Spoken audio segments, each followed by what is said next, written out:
Hey everyone, it's Brenda here, and I'm so thrilled to bring you back to Three Uniques today. So today I've got Paul Cortissoz. He's out of Tampa, Florida. Hey Paul, how are you doing? Hello. Good to see you again. It's great to see you. And just so everyone knows, Paul is the CEO and co-founder of HR Soul. So he has a consulting firm out of Tampa, and Paul and I have known each other for years, going all the way back to our Gap days in retail. So Paul, let's get to know you a little bit more. So what's one thing that people mistake about you? Well, that's a good question. So, I'm kind of intense, and sometimes people mistake that intensity for being overly aggressive, and I'm really not. Actually, if you really get to know me, I'm not. But I've been told by some people that I scare them, which, if they really got to know me, it's like I'm really not scary at all. So, No, totally passionate.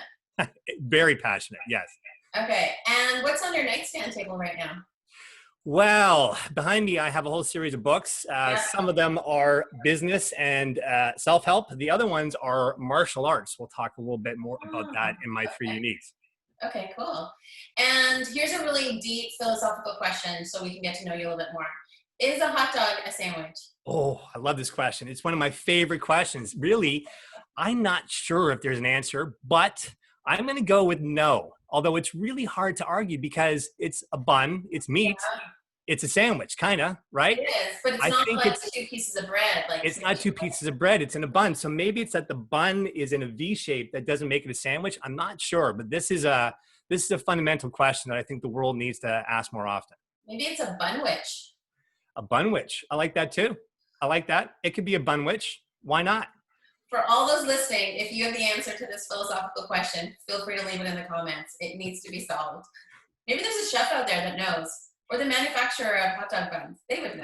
I would love to find out. And we're all for free hot dogs too. If anyone wants to send us free hot dogs, we're happy to give them a try. All right, let's get into it. So Paul, what are your three uniques? So here are my three uniques. One is that I help people see the unseen. Two is that I lift others up to earn their black belt. And three is own it, do it, done. Awesome. Okay, let's get into it. Number one again, let's start from the top. Great. Well, I'll first say that it's sort of interesting that you're asking this, and I think it's a very important thing that you're doing to help job seekers right now, because it's really about what makes you unique and what makes you stand out amongst the crowd. And I think it's important to be personal. So my three items, so the first one is to help others see the unseen. And I'll tell you a little bit of a quick story because it's kind of relevant. Is in my last corporate gig, I was at a 2-day offsite to help everybody find their purpose. And at first I thought, the HR guy, Paul, the HR guy, would be totally into that. But I honestly was a little bit skeptical going into it. Like, find my purpose, really? Like, I'm kind of busy and there's a lot to do. So I spent 2 days going through my whole life journey, quite frankly, right from when I was a kid all the way through my adult working career. And it was a very powerful thing for me. And I came out of it with my own purpose statement, which is to help others see the unseen and lift them up to earn their black belt. So helping others see the unseen for me is that I help people see things that they may not necessarily see in themselves and or recognize patterns. So for example, you and I worked at Gap, and one of the things that I did when we were both there is built a business case to roll out a leadership development program at that time that I tied it to measurable ROI. And that was one of those things that, to me, it was sort of obvious. Others didn't quite see it. So it's to help others see the unseen. So I had to build that case in order to, at the time, get the funds, which we really didn't have, in order to do it and then show that it was having an impact on the business. And that's one of the things that I've done. And that's kind of one of the red threads throughout my HR career. Awesome. Perfect. Thank you for sharing that. And I totally remember that. That was like huge, monumental. I was like, who's this guy talking about leadership development and ROI? Yeah. And this is a long time ago, guys. So this is a big this was a long time ago. That was when we did live leadership training programs for 4 days in a row. It would be unheard of right now. But totally unheard of. And you're number two. So I also lift people up to earn their black belt. And one of the things that's a real passion of mine is to really enable others and to teach others. So personally, martial arts has been a big influence in my life. I've been on and off training. I'm not currently training. I need to get back throughout most of my life. And I've also taught others martial arts, and I've found just a lot of joy in that. Mm-hmm. And at work, it's the same thing. One of the things that I've always thought to be very important as a leader is to hire great people and then get them ready to take your job. And in almost every single position that I've been in, I'm very happy to say that I've been able to do that. And that when I did leave, that there was somebody on our team who could just come right into the role. And I get a lot of satisfaction out of that.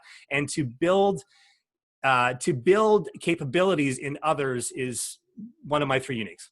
Yeah, I think that's so important, hearing that. And just like to reiterate it, there's a lot of times where sometimes bosses get threatened by employees that want to take their job. And that's actually the boss's job. Like, replace yourself, move on to something else. And even if you're the CEO of a company, you want your COO to like eventually move into your seat. So you can go do something else, like build another company, go after another revenue stream, be that visionary, like agent in the organization, take on the board, whatever that needs to be.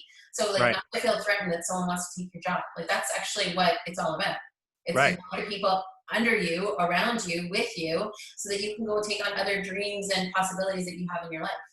100%. And now as an HR consultant, I do the same thing with organizations. So one of my values is that I do not create consultant dependence. And I've also seen that happen many times, right? So my job is to basically work myself out of a job. And that's, one of my core values. Awesome. Love it. Okay. And then your third unique. Own it, do it, done. So that also comes back to GAP, and it's a big theme. So own it, do it, done at GAP was, one of our core values as a company. Yeah. And it was really taking ownership, taking action, and taking responsibility for what you do. And that is a big theme that has been really throughout my life, is that I do work very hard, and I take a lot of pleasure in work. I know, sometimes others may not, and that's okay. That's their choice. But I take a lot of pleasure out of seeing progress, working hard, but taking ownership for that too. So if I say that I'm going to do something, I'm going to do it. And I will do it to the best and to the utmost of my ability. And that's a personal value of mine. And it's one of my 3 uniques. In some ways, it's not unique, but it's about taking responsibility, I think, is really critical, right? So ultimately, the only person that I can directly control is myself, my own thoughts, my own feelings, my own actions. And, that's something that is very important to me. And that's how I've been able to, I think, build trust throughout my HR career, is by living that value. Because not everybody necessarily does that, even at the very senior levels. Yeah, and having known you for as long as I know you, like, you can definitely count on you. Like, Paul's got your back. He'll do whatever he says he's going to do. He follows through on it, and that's something that you can definitely rely on. So I've always appreciated that about you. That's amazing. Thank you.